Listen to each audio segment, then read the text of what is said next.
तो हेलो साथियों, नमस्कार। स्वागत है आपका अपने चैनल सक्सेस जंक्शन एक कदम सफलता की ओर में। और हम लेकर के आ गए हैं आपके लिए एमपी पटवारी परीक्षा 2023 27 मार्च 2023 सेकंड शिफ्ट का एग्जाम एनालिसिस, जहां पर आज हम कवर करेंगे Hindi, English, math, reasoning, computer, management science के सभी महत्वपूर्ण प्रश्नों को। उससे पहले आपको एक बात बता दें, अगर आपका आगे की किसी भी शिफ्ट में एग्जाम है तो आपको जितने भी प्रश्न याद हों वो आप तुरंत अपने हमारे व्हाट्सएप नंबर 7052547003 पर सेंड कर देंगे, जिससे कि दूसरों को मदद मिल सके और जेन्युइन प्रश्न जो है वो दूसरों तक पहुंच सके। ठीक है, तो चलिए शुरुआत करते हैं। प्रश्नों को जरूर भेजना। आइए आज के महत्वपूर्ण प्रश्नों के बारे में आपको डिटेल में जानकारी देते हैं, जिससे कि ये प्रश्न आगे अगर आपकी शिफ्ट में रिपीट हो तो इन्हें आप आसानी से सॉल्व कर सकें। वीडियो को शुरू से लेकर के अंत तक देखिएगा। लास्ट में हम आपको बताएंगे कि किस सब्जेक्ट से कितने प्रश्न आए हैं और आज की शिफ्ट का कट ऑफ कितना जाने वाला है। तो चलिए शुरुआत करते हैं। वीडियो को लाइक करके चैनल को सब्सक्राइब जरूर कर लेंगे। तो देखिए, मध्य प्रदेश में सफेद बाघ किस उद्यान में पाए जाते हैं, यह पर प्रश्न आया था आज।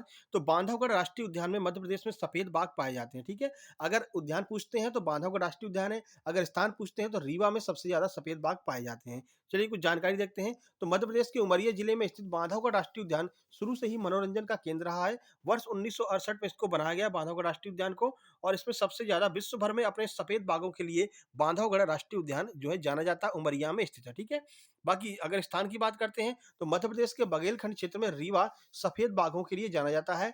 पहला सफेद बाघ रीवा के महाराजा मार्तंड सिंह जूदेव ने गोविंदगढ़ रीवा के जंगलों में देखा था। तो अगर सफेद बाघ में स्थान की पूछेंगे तो रीवा लगाएंगे, और अगर नेशनल पार्क पूछते हैं तो बांधवगढ़ नेशनल पार्क लगाएंगे। ठीक है, चलिए आगे बढ़ते हैं। अलीपुर की स्थापना किस वर्ष में हुई थी, ये प्रश्न पूछा गया था। तो 17 मई 2008 को अलीराजपुर की स्थापना हुई थी। ठीक है, पूरी जानकारी आपको देते हैं। अलीराजपुर में देखिए, तो अलीराजपुर जिला 17 मई 2008 को झाबुआ जिले से अलग करके बनाया गया था। तो प्रश्न बनेगा कि किससे अलग करके बनाया है, झाबुआ से अलग करके अलीराजपुर को बनाया है। गुजरात और महाराष्ट्र की सीमा के पास मध्य प्रदेश के मालवा क्षेत्र में ये स्थित है। इस जिले की भौगोलिक स्थिति पहाड़ी है, और यहाँ की अधिकांश आबादी जो है ना, वो पूरी की पूरी आबादी जो है आदिवासियों की है। ठीक है, और ये अलीराजपुर शहर के आसपास छोटे-छोटे गाँव में रहते हैं। लक्ष्मणी तीर्थ स्थल कहाँ पर है पूछा जाएगा, तो लक्ष्मणी तीर्थ स्थल जो है वो अलीराजपुर जिले में स्थित है। ठीक है, आगे बढ़ते हैं। निम्नलिखित में से कौन-सा कथन राष्ट्रपति से संबंधित है? और कथन मतलब कि 4 कथन दिए गए थे, उसमें से बताया गया था कौन-सा कथन संबंधित है, कौन-सा नहीं है। तो राष्ट्रपति के अनुच्छेद के बारे में पूरी जानकारी आपको देते हैं। अनुच्छेद से संबंधित ही वो प्रश्न था। देख लीजिए, अनुच्छेद 52 राष्ट्रपति पद का प्रावधान किया गया है। अनुच्छेद 53 जो है उसमें संघ की कार्यपालिका शक्ति राष्ट्रपति में होगी, ऐसा बताया गया है। ठीक है, जिसका प्रयोग प्रधानमंत्रियों अपने अधीनस्थों की मदद से समय समय पर करता रहेगा। अनुच्छेद 54 में बताया राष्ट्रपति का निर्वाचक मंडल, इसमें संसद और विधानसभाओं के निर्वाचित सदस्य भाग लेते हैं। ठीक है, तो ये सारे आर्टिकल जो है बार बार पूछे जा रहे हैं राष्ट्रपति से संबंधित। चलिए आगे बढ़ते हैं। बंगाल का आतंक किसे कहते हैं, तो जलकुंभी को बंगाल का आतंक कहते हैं। चलिए देख लेते हैं इस प्रश्न के बारे में डिटेल में जानकारी। जलकुंभी पानी में तैरने वाला एक प्रकार का पौधा है जो मूलतः अमेजन जंगलों का है। ठीक है, लेकिन अब पूरे विश्व में ये फैल चुका है। जलकुंभी सबसे पहले भारत में बंगाल में अपने खूबसूरत फूलों और पत्तियों के आकार के कारण लाया गया था। भारत में इसे बंगाल का आतंक, टेरर ऑफ बंगाल भी कहा जाता है। तो याद रखिएगा, बंगाल का आतंक जलकुंभी को कहा जाता है। अब बंगाल की बात करते हैं तो पश्चिम बंगाल में सोनपुर, जो आपका सुंदरवन जो वो है डेल्टा है, वो आपका पश्चिम बंगाल में ही है। ठीक है, ये सब पूछा जा सकता है। सुंदरवन वगैरह कई बार प्रश्न पूछे जा रहे हैं, बार बार रिपीट हो रहे हैं सुंदरवन डेल्टा से। ठीक है, ब्रह्मपुत्र नदी सुंदरवन डेल्टा से होकर बहती है, ये प्रश्न भी आया था। मालवा का कश्मीर किसे कहते हैं, तो नरसिंहगढ़ को मालवा का कश्मीर कहा जाता है, ये प्रश्न आया था। चलिए देख लेते हैं। तो मध्य प्रदेश के राजगढ़ जिले में नरसिंहगढ़ जो है, नरसिंहगढ़ वन्यजीव अभयारण्य मालवा के कश्मीर के रूप में जाना जाता है। ठीक है, तो नरसिंहगढ़ वन्यजीव अभयारण्य कहाँ पर है, तो मध्य प्रदेश के राजगढ़ जिले में यह स्थित है। इसी को जो है मालवा का कश्मीर कहते हैं। आगे बढ़ते हैं। सतपुड़ा रेंज श्रेणी कौन से पठार में आती है, यह पूछा गया था। तो सतपुड़ा रेंज श्रेणी जो है वो दक्कन के पठार के अंतर्गत आती है। चलिए कुछ जानकारी देखते हैं। सतपुड़ा लगातार यहाँ पर प्रश्न बन रहे हैं सतपुड़ा से। सतपुड़ा को पढ़ करके जाइए, अमरकंटक को पढ़ करके जाइए। हम लास्ट में बताएंगे कि आपको क्या क्या पढ़ करके जाना है। ठीक है, मैथ में भी क्या पढ़ के जाना है, रीजनिंग में क्या पढ़ के जाना है, क्या छोड़ करके जाना है। सबसे महत्वपूर्ण यही है कि क्या छोड़ कर जाना है। सतपुड़ा रेंज पहाड़ियों की श्रृंखला है जो दक्कन पठार का हिस्सा है। यह पश्चिमी भारत, महाराष्ट्र और मध्य प्रदेश राज्यों का हिस्सा है। यह भारत के सबसे बड़े हिस्से में लगभग 560 मील तक की जो है फैली हुई है, और सतपुड़ा जो है वो इसी का हिस्सा है। इनमें से किसका वर्णन सम्राट अकबर ने अपने आईनी अकबरी में किया है, ऐसा एक प्रश्न आया हुआ था, बताया गया है आईनी अकबरी से संबंधित। तो हनुमान धारा का जो है वर्णन यहाँ पर किया गया है। ठीक है ना, चलिए आईनी अकबरी की बात कर लेते हैं। बेसिकली आईने अकबरी से ये प्रश्न था। आईने अकबरी की बात करते हैं तो आईने अकबरी, जिसका अर्थ होता है अकबर के संस्थान, एक 16वीं शताब्दी का ब्यौरेवार ग्रंथ है। इसकी रचना अकबर के ही एक नवरत्न दरबारी का जो कवि था अबुल फजल ने इसकी रचना की थी। देखिए बिल्कुल जो सही प्रश्न है उन्हीं को व्हाट्सएप पर भेजिएगा जो जेन्युइन प्रश्न है। हम ये देखते हैं कि 3 से 4 से ज़्यादा लोगों ने कितने प्रश्न सेम भेजे हैं, उन सेम प्रश्नों को ही हम आपके लिए लेकर के आते हैं। काफ़ी टाइम लगता है इन सब में, इसलिए वीडियो को लाइक ज़रूर कीजिएगा, इतना मेहनत हम आपके लिए करते हैं। फॉसिल की स्टडी को क्या कहा जाता है? तो फॉसिल की स्टडी को पेलियोंटोलो जो है लॉजी कहा जाता है।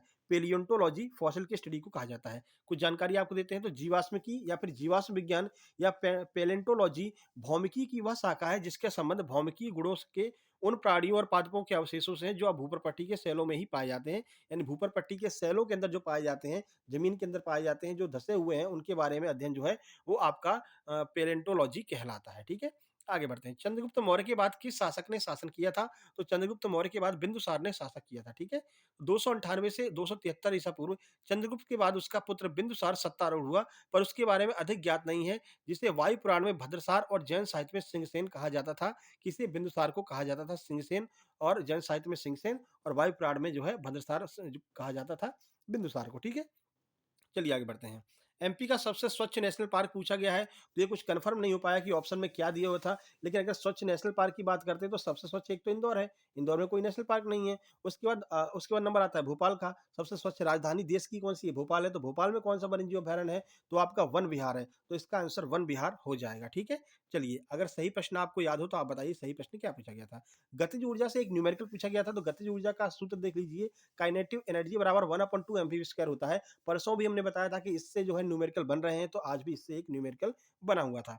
इमल्सन किसमें किसका घोल है? तो तरल में तरल का घोल जो है वो इमल्सन होता है। ठीक है, और जो दूध है वो पायस का उदाहरण होता है। देखिए, इमल्सन दो या दो से अधिक प्रकार के तरल पदार्थों का मिश्रण होता है, जहां एक छोटे यहाँ तक कि अति सूक्ष्मदर्शी आकार की बूंदों के रूप में होता है जो एक दूसरे में वितरित होती है। ठीक है, ये देखना है आपको इमल्सन किसका किसका घोल है, पायस किसका घोल होता है, और ठोस में द्रव का घोल कौन सा है, धुआं किसका है, ये सब आपको पढ़ करके जाना है। ठीक है, चलिए गैस में गैस का जो घोल होता है वो क्या कहलाता है, ये सब पढ़ के जाना है। विटामिन ए का रासायनिक नाम क्या है? तो विटामिन ए का रासायनिक नाम रेटिनॉल होता है। चलिए विटामिन ए के बारे में कुछ आपको जानकारी देते हैं। रतौंधी जो है वो इससे रोग होता है विटामिन ए की कमी से, और जो जितने विटामिन हैं उनके बारे में जानकारी आपको दे दें जो बार बार पूछे जा रहे हैं। तो ए को रेटिनॉल कहते हैं, बी को थायमिन कहते हैं, सी को एस्कॉर्बिक एसिड कहते हैं, और डी को कैल्सीफेरॉल कहते हैं। ये चारों को याद करके जाना, प्रश्न यहाँ से बन रहे हैं। ठीक है, चलिए बी12 को साइनोकोबालामिन कहते हैं। प्रश्न पूछा गया है कि ऐसी कौन सा विटामिन है जिसमें कोबाल्ट धातु पाई जाती है? तो आपका बी12 है। ठीक है, चलिए इनमें से कौन सा आयोडीन विलेय होता है, ये पूछा गया था। जो टिंचर आयोडीन होता है वो उसमें विलेय होता है। चलिए टिंचर आयोडीन से प्रश्न आया था, इसके बारे में कुछ जानकारी आपको देते हैं। विलयन में पदार्थ जो घुल जाता है और जो पदार्थ में घुलता है उसे विलायक कहते हैं। ठीक है, तो विलेय ऐसा पदार्थ होता है जो घुलता है, और वो विलयन ऐसा पदार्थ होता है जिसमें पदार्थ को घोला जाता है। टिंचर आयोडीन एक मिश्रण है जिसमें दो पदार्थ होते हैं, एक तो आयोडीन होता है और एक एथिल अल्कोहल होता है। टिंचर आयोडीन में आयोडीन की मात्रा काफ़ी ज़्यादा होती है, इसलिए यह विलेय है, और एथिल अल्कोहल की मात्रा काफ़ी कम रहती है, इसलिए ये जो है विलायक रहता है। तो विलेय विलायक से एक प्रश्न आया था टिंचर आयोडीन से संबंधित। तो टिंचर आयोडीन में जो टिंचर आयोडीन होता है वो जो है इसमें विलेय होता है, और जो एथिल अल्कोहल होता है वो इसमें विलायक होता है। ये थोड़ा सा आपको देखना है। हिंदी की बात करते हैं यहाँ पर। तो हिंदी से आज रूपक अलंकार का एक उदाहरण आया था। ठीक है, शुद्ध अशुद्ध वाक्य आए थे। राम, और ये रामपुर कर दिया इसमें। राम को रूप निहारत जानकी में कौन सा यहाँ पर रस पूछा गया कि राम को रूप निहारत जानकी कंकन के नक्की परछाई, या तो समय शुद्ध भूल गई, कर टेक रही पलट आरत नहीं, ऐसा एक उदाहरण दिया हुआ था। पूछा था कि कौन सा इसमें रस है, तो संयोग श्रृंगार रस इसका उदाहरण जो है आंसर हो जाएगा। मुहावरा पूछा गया था कि टस से मस ना होना, इस मुहावरे का क्या अर्थ होगा? तो हो सकता है कान पर जूं न रेंगना, ऐसा करके कोई मुहावरा दिया गया होगा। ठीक है, चलिए गुण संधि का एक प्रश्न था। तत्सम तद्भव से लगातार प्रश्न बन रहे हैं। क्रम से लगाने के लिए आए थे, 7 से 8 प्रश्न क्रम से लगाने को आए थे, और वाच्य के प्रश्न बने हैं। विकार सुबह पूछा था, लेकिन इस टाइम जो है वाच्य पूछा गया है। ठीक है, चलिए आगे बढ़ते हैं। मैथ की बात करते हैं तो बॉड मास बहुत ज्यादा आ रहा है। सुबह भी 5-6 प्रश्न थे, इस टाइम भी 5 प्रश्न बॉड मास से आए थे। अनुपात समानुपात का एक प्रश्न आ रहा है। पाई चार्ट के 3 प्रश्न आ रहे हैं। इस शिफ्ट में क्या हुआ, इस शिफ्ट में आपका बोट एंड स्टीम के प्रश्न अब जुड़ गए हैं, तो आगे के कुछ दिनों में जिनका एग्जाम हो, बोट और स्टीम को पढ़ करके जरूर जाइएगा। ठीक है, पाई चार्ट के 3 प्रश्न, डीआई बार ग्राफ का एक प्रश्न आया था, टाइम एंड वर्क का 2 प्रश्न था, बोट स्टीम का एक प्रश्न आया है, तो आगे 1 से 2 प्रश्न बोट स्टीम के आ सकते हैं। टाइम एंड वर्क का स्थान जो है अब बोट स्टीम ले लेगा। ठीक है, वर्गमूल का प्रश्न आया था, विभाज्यता के नियम बराबर पूछे जा रहे हैं, पाइप टंकी के नियम पूछे जा रहे हैं। एक प्रश्न सीआई से था, और एक प्रश्न साझेदारी का आया था कि ए और बी काम शुरू करते हैं, बीच में सी आ जाता है, और अंत में 20,000 रुपए का लाभ होता है। बताइए सी का हिस्सा जो है कितना था, ऐसे करके कुछ प्रश्न था, ठीक है। प्रायिकता के 2 प्रश्न थे, 1 प्रश्न एवरेज से था और माध्य माध्यिका बहुलक से भी प्रश्न आ रहे हैं, लेकिन काफ़ी सिंपल लेवल की, कोई इसमें सूत्र नहीं लग रहा है। वही बहुलक का सिंपल जो होता है, माध्यिका सिंपल जो होता है, असेंडिंग क्रम में लगाइए, बीच वाला जो होगा वो माध्यिका होगा, ऐसे ही प्रश्न आ रहे हैं, ठीक है। चलिए रीजनिंग की बात करें तो ऑर्डर और रैंकिंग के सबसे ज़्यादा प्रश्न आ रहे हैं, 8 से 10 प्रश्न ऑर्डर रैंकिंग के यहाँ पर देखने को मिल रहे हैं। नंबर सीरीज के 6 प्रश्न, कोडिंग डिकोडिंग 3 प्रश्न, अल्फाबेटिक सीरीज के भी 2 प्रश्न हैं, पेपर फोल्डिंग का 1 प्रश्न आ रहा है, आज इस टाइम पासा भी 1 आया था, इनइक्वालिटी के भी प्रश्न आ रहे हैं 1-2, साइलॉग के प्रश्न आ रहे हैं, डायरेक्शन के प्रश्न आ रहे हैं और वर्गीकरण के प्रश्न आ रहे हैं। वर्गीकरण का मतलब है 4 ऑप्शन दिए रहते हैं, फिर उससे पूछा जाता है कि इनमें से कौन-सा अलग है। ऐसे 5 से 6 प्रश्न बताए गए हैं कि 5 से 6 प्रश्न ऐसे भी आ रहे हैं, ठीक है। चलिए वीडियो को लाइक नहीं किया तो मेरे भाई वीडियो को लाइक कर दीजिए, इतना मेहनत आपके लिए कर रहे हैं और जो नंबर हमने बताया है इसलिए नंबर हमने आज बता दिया है। पहले एक वीडियो बनाकर बताया था लेकिन आज हमने इसमें ऐड ही कर दिया है कि इस नंबर पर आपको व्हाट्सएप करना है सारे प्रश्न जितने भी आपको याद हों। तुरंत आप मैजिक में बैठिए, ट्रेन में बैठिए, तुरंत जितने प्रश्न याद आते जाएँ अपनी शिफ्ट के प्रश्न सेंड करते जाइए, क्योंकि 1 से डेढ़ घंटे के बाद हम ये वीडियो अपलोड कर देते हैं। तो 1 से डेढ़ घंटे के अंदर जितने प्रश्न आपको याद आए आप भेज दिया कीजिए, ठीक है। इंग्लिश एक्टिव पैसिव वॉइस के 3 प्रश्न है, डायरेक्शन के 6 प्रश्न, इडियम एंड फ्रेज 4 प्रश्न, टेंस के 2 प्रश्न, पैरा जंबल 4 और अरेंजमेंट के भी प्रश्न आ रहे हैं और मिसस्पेल्ड के भी 2 प्रश्न आए थे, ठीक है। प्रबंधन की बात करते हैं तो बैंकिंग से लगातार प्रश्न आ रहे हैं। स्थापना वर्ष पूछा गया था, 2 कंपनियां दी हुई थी, उन कंपनियों का स्थापना वर्ष जो है पूछा गया था। एक प्रश्न आया था कि डिमांड बढ़ाने पर सप्लाई पर क्या असर पड़ेगा, अगर डिमांड बढ़ जाती है तो सप्लाई पर क्या असर पड़ता है, ठीक है। डिमांड बढ़ेगी तो सप्लाई भी बढ़ेगी, सीधी सी बात है। लोग ज़्यादा चीज़ों को मांग मांग करेंगे तो आपको सप्लाई भी ज़्यादा करनी पड़ेगी, ठीक है। ऐसा प्रश्न आया था। बिजनेस से प्रश्न आए थे, विपणन से 2 प्रश्न, लेखांकन के 2 प्रश्न, मार्केटिंग से 4 से 5 प्रश्न डेली बन रहे हैं और केस स्टडी के सबसे ज़्यादा 7 से 8 प्रश्न केस स्टडी के बन रहे हैं। तो प्रबंधन की केस स्टडी की वीडियो हम कल सुबह तक जो है बना देंगे, कल सुबह कल शाम तक अपलोड हो जाएगी। तो वो वीडियो आपको तभी मिल पाएगी जब आप चैनल को सब्सक्राइब करके नोटिफिकेशन बेल दबा लेंगे, ठीक है। चलिए कंप्यूटर की बात कर लेते हैं तो इंटरनेट से प्रश्न लगातार बन रहे हैं।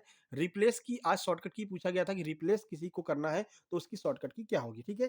फाइंड की शॉर्टकट की पूछी गई थी कि फाइंड करने के लिए कौन सी शॉर्टकट की का यूज किया जाता है एमएस वर्ड एमएस एक्सेल में, ठीक है। हार्ड डिस्क के प्रश्न थे, जेएसएम का फुल फॉर्म पूछा था, पावर पॉइंट में इंसर्ट मेनू से संबंधित प्रश्न सुबह भी आया था, इस टाइम भी आया था। इस टाइम क्लिप बोर्ड का प्रश्न आया कि क्लिप बोर्ड में कौन कौन से आइकन होते हैं, इनमें से कौन सा आइकन क्लिप बोर्ड में नहीं होता है, ठीक है। मेमोरी के 2 प्रश्न थे, इनपुट आउटपुट 4 दिए हुए थे, उनमें से पहचानना था, उनमें से एक अलग करना था कि इनमें से कौन-सा इनपुट डिवाइस नहीं है, ठीक है? ऐसे प्रश्न बन रहे हैं, शुरू से ही बन रहे हैं, इनपुट आउटपुट पढ़ कर के आपको जाना है, ठीक है? चलिए ओवरऑल बात करते हैं तो मैथ और रीजनिंग के 65 प्लस क्वेश्चन थे, हिंदी के पूरे 25 आए हैं, जीके साइंस के प्रश्न बढ़ गए हैं, जिनमें साइंस के प्रश्न बढ़े हैं, जीके के कम हैं, 52 के लगभग साइंस के प्रश्न हैं, कंप्यूटर के 22 प्रश्न हैं, मैनेजमेंट के प्रश्न कम कर दिए हैं, 17 प्रश्न मैनेजमेंट के आ रहे हैं, जिसमें सबसे ज़्यादा केस स्टडी के प्रश्न आ रहे हैं, जो आपको पढ़ कर के जाना है। आज के शिफ्ट कट ऑफ की बात करते हैं तो वही 145 के अप्रॉक्स आज की शिफ्ट का कट ऑफ जाने वाला है। 140 से 145 के बीच में जो भी है वो आप सेफ जोन में है नॉर्मलाइजेशन के बाद में। बाकी अब हम बात कर लेते हैं कि कौन-कौन से सब्जेक्ट आपको पढ़ कर के जाना है। उससे पहले वीडियो को लाइक कर दीजिए और चैनल को सब्सक्राइब नहीं किया तो सब्सक्राइब कर लीजिए। सबसे पहले आपको बता दें नंबर सिस्टम मैथ में बात करें तो मैथ में आपको नंबर सिस्टम बहुत अच्छे से करके जाना है। बॉड मास नियम अच्छे से करके जाइए और ज्योमेट्री वगैरह के पीछे ज़्यादा मत पड़िए। एडवांस का 1-2 प्रश्न ही आ रहे हैं जो कि मेंसुरेशन से आ रहे हैं। ज्योमेट्री के अब प्रश्न नहीं आ रहे हैं, ठीक है? तो ज़्यादा ट्रिग्नोमेट्री ज्योमेट्री के चक्कर में नहीं पड़ना है आपको। टाइम एंड वर्क अब बोर्ड स्ट्रीम भी आएगी तो समझ लीजिए कि 2 से 3 प्रश्न बोर्ड स्ट्रीम के भी आ सकते हैं, तो वो भी आपको पढ़ करके जाने हैं, ठीक है। बाकी अगर रीजनिंग की बात करते हैं तो देखिए ऑर्डर रैंकिंग अच्छे से कर लीजिए, एक आध पजल अच्छे से कर लीजिए और जो है आपका सिटिंग अरेंजमेंट अच्छे से कर लीजिए, साइलॉग और वर्गीकरण तो आप कर ही लेंगे आराम से कि इनमें से कौन सा अलग है, ऐसे करके आप कर लेंगे, ठीक है। तो ये सारे प्रश्न बंच में आ रहे हैं, ज़्यादा प्रश्न ये आ रहे हैं, ठीक है। और बाकी अगर बात करते हैं तो मैथ में डीआई पढ़ करके जाइए, जिसमें कि पाई चार्ट वाली डीआई सबसे ज़्यादा आ रही है, ठीक है। इंग्लिश तो आपको पता ही है, वही voice, active voice, passive voice आ रहे हैं, डायरेक्ट इनडायरेक्ट नरेशन वगैरह से सबसे ज़्यादा प्रश्न आ रहे हैं, ठीक है। एंटोसिनो के 2-3 प्रश्न आ रहे हैं और सिंपल वाले आ रहे हैं, ठीक है। बाकी एरर की बात करें तो एरर के चक्कर में मत पड़िए, एरर बहुत कम आ रहा है, ठीक है ना। ये सारी चीज़ें आपको पढ़ करके जानी है। टेंस थोड़ा बहुत अगर आप टेंस कंप्लीट कर लेते हैं तो आप आराम से active voice, passive voice, narration आराम से कर लेंगे। इसलिए सबसे पहले अपना बेसिक क्लियर कीजिए और टेंस को क्लियर कीजिए, ठीक है। कंप्यूटर की बात कर लेते हो तो कंप्यूटर में आपको जो है इनपुट आउटपुट करके जाना, हार्डवेयर सॉफ्टवेयर करके जाना, एमएस एक्सेल, एमएस ऑफिस को अच्छे से पढ़ करके जाना है, ठीक है। बाकी जनरेशन से एक आध दो प्रश्न ही जनरेशन के आ रहे हैं जो आपसे आराम से बन जाएंगे, ठीक है। शॉर्टकट की अच्छे से करके जाइए, शॉर्टकट की वीडियो हमने बना दी है। बाकी 15 मार्च से लेकर के अब तक कौन कौन से प्रश्न आए हैं कंप्यूटर में उनकी वीडियो आज हमने अपलोड कर दी है। इससे पहले हमने उसी की वीडियो अपलोड की थी, तो जरूर जाकर के देखिएगा और ज़्यादा से ज़्यादा शेयर कीजिएगा। अच्छे व्यूज आएंगे तो प्रबंधन वाली वीडियो भी हम जल्दी ही लेकर के आएंगे, ठीक है। चलिए आगे बढ़ते हैं। हिंदी आपकी नॉर्मल आ रही है, हिंदी के चक्कर में ज़्यादा परेशान मत होइए, ठीक है। हिंदी आपकी बन जाएगी। थोड़ा सा ग्रामर जो है आज डीपली पूछा गया था तो ग्रामर को ठीक से पढ़ करके जाइए। बाकी वही आपके जो अलंकार, रस, छंद वगैरह पूछे जा रहे हैं नॉर्मल लेवल के, ठीक है। चलिए तो अब नंबर आपको बता दें एक बार फिर से कि जितने भी प्रश्न आपको याद रहें, आप इस नंबर पर व्हाट्सएप कर दीजिएगा, कॉल मत कीजिएगा क्योंकि कॉल लगेगा नहीं, ठीक है? केवल व्हाट्सएप चालू है 7052547003 705254 ठीक है? इस पर आप ज़रूर जो है अपने प्रश्नों को भेज दीजिएगा। चलिए मेहनत पसंद आई तो वीडियो को लाइक करके चैनल को सब्सक्राइब कर लेंगे। और हाँ, कुछ लोग कहते हैं मेरे शिफ्ट में नहीं आया था, मेरे शिफ्ट में नहीं आया था। तो देखिए कुछ प्रश्न ऐसे भी होते हैं जो अलग-अलग आते हैं, ज़रूरी नहीं है। अब कुछ लोग कह रहे थे कि सर मेरे शिफ्ट में 1 ही 2 प्रश्न एमपी के आए थे, कुछ कह रहे थे मेरे में 10-12 प्रश्न एमपी के आए थे। तो एक ही शिफ्ट में अलग-अलग प्रश्न भी अलग-अलग सेट में आ रहे हैं, ठीक है? तो ज़्यादा परेशान होने की ज़रूरत नहीं है, आपको बिल्कुल ऑथेंटिक प्रश्न ही आपके पास में भेजे जा रहे हैं। चलिए जल्द ही मिलते हैं नई वीडियो में कल सुबह, तब तक के लिए नमस्कार, धन्यवाद।